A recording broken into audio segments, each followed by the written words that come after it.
Au Canada, où la présidente du Sénat, Kandia Camara, prend part à la 49e Assemblée parlementaire de la francophonie et en marge de la rencontre, elle a échangé avec son homologue de Madagascar. Divers sujets ont été évoqués, notamment la coopération parlementaire et le projet d'une union des Sénats d'Afrique. Envoyé spécial au Canada, Kader Sokotogo.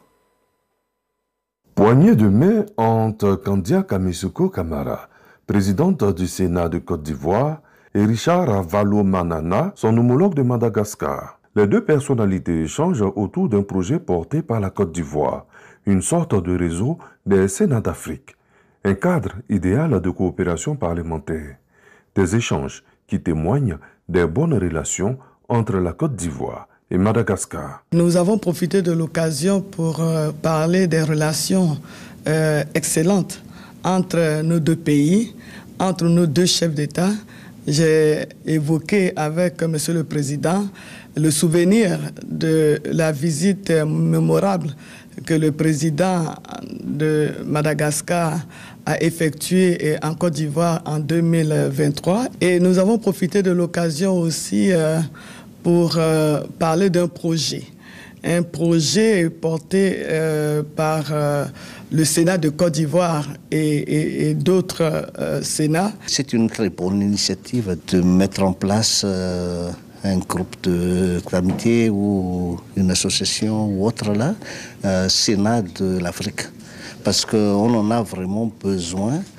Surtout pour moi, de défendre une bonne image du Sénat de Madagascar, parce qu'il y a chez nous la Chambre basse, l'Assemblée nationale, et la Chambre haute, le Sénat. Mais ça ne me convient pas parfois le comportement dans les chambres là, parce que moi je considère que quand on est sénateur, on est déjà vraiment des adultes, des sages. On ne se soucie que pour l'intérêt supérieur de la nation. Parfois, on pourrait se décaler même du parti politique si ça ne convient pas à l'intérêt supérieur de la nation. On essaie de rester solidaire dans la mesure du possible, de soutenir dans la mesure du possible l'exécutif pour le développement du pays. Après l'Assemblée parlementaire francophone à Montréal, au Canada, Kandia Kamisoko Camara est attendu à Paris et Strasbourg en France, toujours pour le rayonnement du Sénat de Côte d'Ivoire.